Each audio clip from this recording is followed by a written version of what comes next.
आदाब, मैं उज़ैर अंसारी।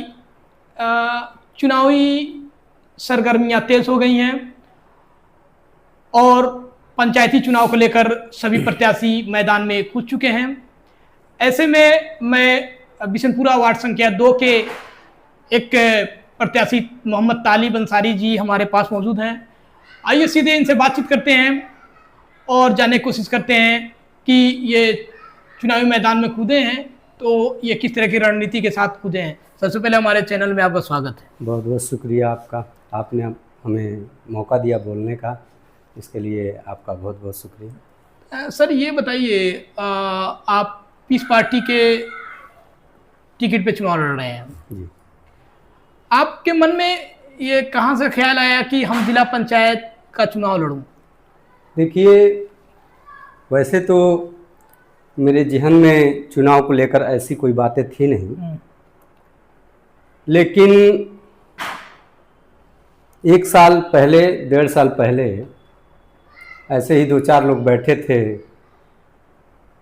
और चुनावी सरगर्मियाँ चर्चा हो रही चल रही थी, चर्चा हो रहा था। तो और उस वक्त मैं बढ़ारागंज से बिलोंग करता हूँ, बढ़ारागंज का रहने वाला हूँ।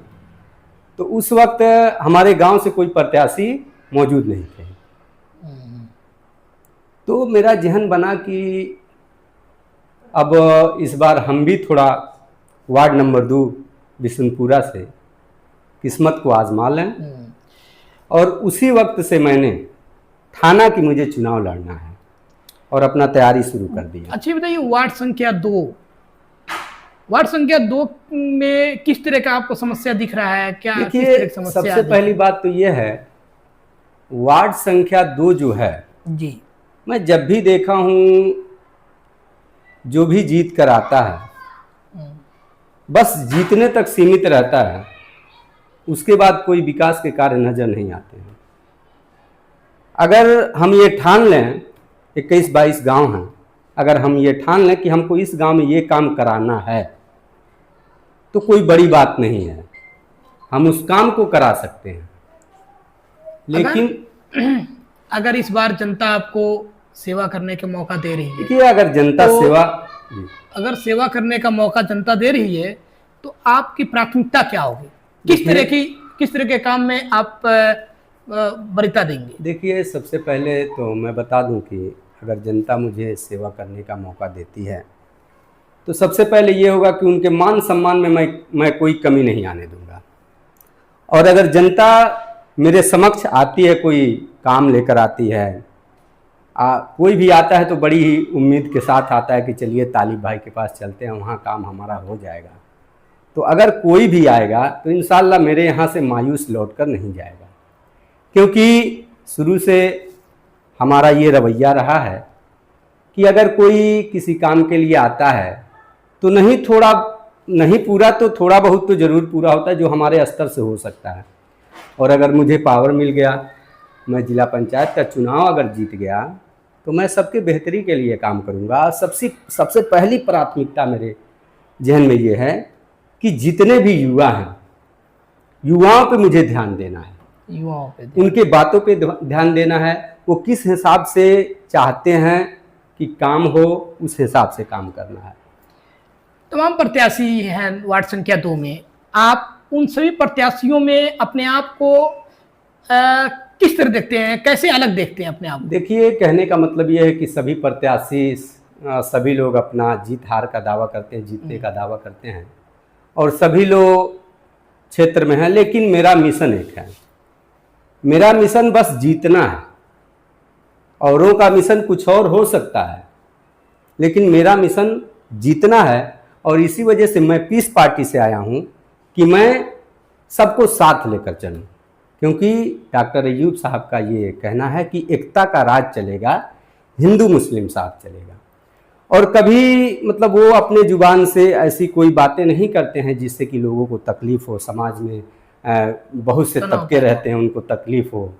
तो सबसे पहले तो ये है कि ये हमारी प्राथमिकता में ये शामिल है कि सबको साथ लेकर चलना है और मुझे अच्छा करना और जीतना है। आप जिस ग्राम सभा से ताल्लुक़ रखते हैं बिलोंग करते हैं, जी लगभग उस ग्राम सभा की आबादी 15-16 हजार की है और वहाँ जी सभी लोग पहले बुनकर रहा हुआ जी करते जी थे। जी अब स्थिति थोड़ा सा दयनीय होने के कारण अब लोग फेरी का काम कर रहे हैं। जी जी आज आप लोगों ने जिलाधिकारी को मेमोरेंडम दिया है, जी जी। तो वो किस तरह का मेमोरेंडम था और उस मेमोरेंडम में बुनकरों के हित के लिए किस तरह की बात कही गई है? देखिए, हम लोग जो आज ज्ञापन दिए हैं, जी ये हमारे जो राष्ट्रीय अध्यक्ष हैं डॉक्टर अय्यूब साहब, उनके आह्वान पे पूरे प्रदेश में ये जो है ज्ञापन दिया गया है। और इस ज्ञापन के देने का मेन उद्देश्य ये है कि जो हमारे समाज में जो बुनकर समुदाय के लोग हैं, जो बुनकर हैं, पहले बहुत ही खुशहाल रहा करते थे, कपड़े बुनते थे। और यहाँ के कपड़े जो हैं मैं ख़ास तौर से बड़ाहरा की बात कर रहा हूँ। जो बड़ाहरा के बुनकर थे, बड़ाहरा में 90% लोग इस काम में लगे हुए थे, संलग्न थे, और सभी लोग खुशहाल थे। यहाँ का माल हमको लग रहा विदेशों तक जाता था। अभी ये सब बंद है, उसके लिए आप और आपकी तो पार्टी यही मतलब ज्ञापन हम लोग दिए हैं कि जो बुनकर पे जो अतिरिक्त ये बिजली का जो कमर्शियल बिजली है, इसको महंगा कर दिया गया है, और जो सूत हैं, सूत को भी महंगा कर दिया गया है, और उनकी जो स्थिति वो बहुत ही दयनीय है। इसी को लेकर हम लोग जिलाधिकारी के पास आज कुशीनगर गए थे, और उनके माध्यम से राज्यपाल महोदया को हम लोग ज्ञापन दिए हैं। जिलाधिकारी सुविधा के अभाव में तमाम हाँ, बुनकर सुविधा के परेशान अभाव हैं में बहुत लोग त्रस्त भी हैं, और बहुत लोग काम को छोड़ रहे हैं धीरे धीरे। और योगी जी का ये कहना, अभी कुछ दिन का उनका वो है, एक स्टेटमेंट आया था, बयान आया था कि स्वदेशी अपनाओ। तो सबसे बढ़िया मिसाल तो यही है कि ये जो मैं कपड़ा पहना हूँ, अगर मेरे घर, मेरे गांव बनेगा तो कितनी खुशी होगी। जी, आखिर में आप वार्ड संख्या 2 के तमाम जनता से क्या अपील करना चाहते हैं? देखिए, वार्ड नंबर 2 के जनता से, क्योंकि वार्ड नंबर 2 की जनता बहुत ही समझदार है और हमेशा समझदारी का परिचय देते हुए आई है। मैं क्षेत्र में भ्रमण कर रहा हूँ, क्षेत्र में घूम रहा हूँ, और काफ़ी अच्छा रिस्पांस मुझे मिल रहा है, और लोगों से प्यार मिल रहा है, दुलार मिल रहा है।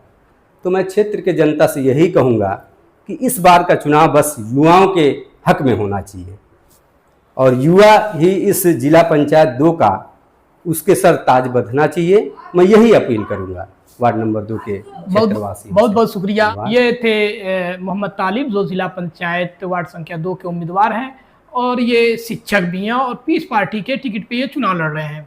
ऐसे बने रहे हमारे साथ, और मैं इसी तरह तमाम प्रत्याशियों का इंटरव्यू आपको दिखाता रहूँगा। जय हिंद।